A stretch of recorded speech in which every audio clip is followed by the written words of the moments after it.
Hey, what's up, guys? This is Eric Vasquez and Yoda here from TeachMeToDesign.com. And today is day 19 in our 30 Tips in 30 Days video series.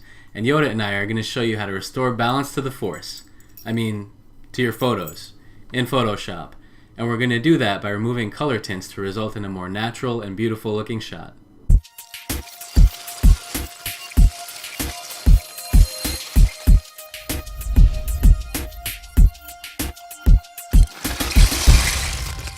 Alright, so let's jump right in. Here you'll see I've got open a kind of a portrait beauty shot of a model here, but you'll notice there's this kind of greenish tint over the whole image.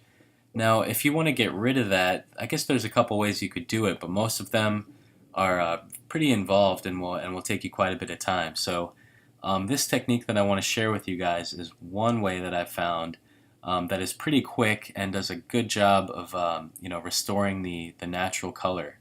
I guess you would say this is a way to, kind of white balance your photos. Alright, so all we're going to do is create a new layer and then come up to the Edit menu and choose Fill. From here, you want to make sure that you've got a 50% gray selected.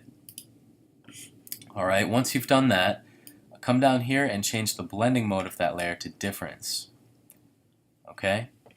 Now we're going to add another adjustment layer, this time a threshold layer.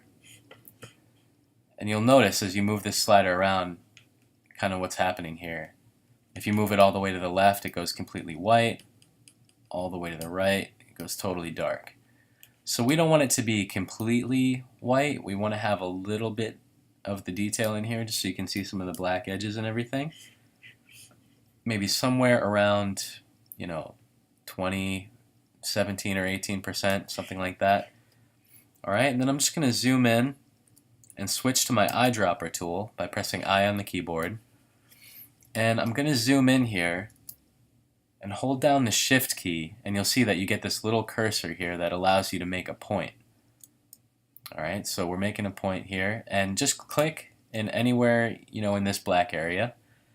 And then we're going to go ahead and zoom out and turn both of the visibility of those layers off.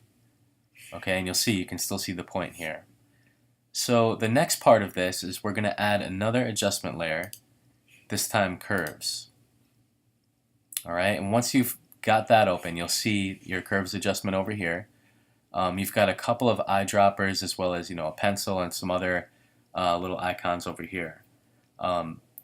This bottom eyedropper is for selecting highlights or whites in an image.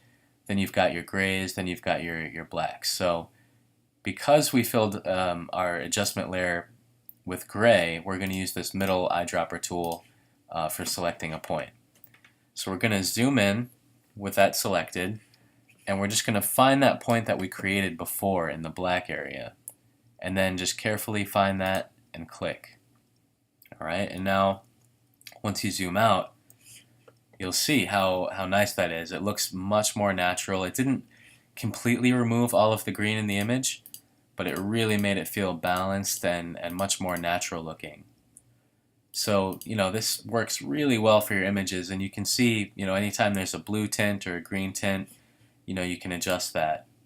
And if you want to play around with, individual colors even further, you can always come up to your curves adjustment layer and select individual bands of color or color streams here. Like I've got the green, and you can, remove it even more.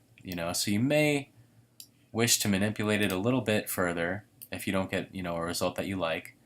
But you can, add a little bit of red to it or blue to it or somewhere in the middle for a nice natural looking tone. So again, that's the before and after. So I hope that you guys found this video useful, and if so, please go ahead and give us a like and help spread the word, and be sure to sign up for our newsletter and let us know how we can help you design better. See you next time.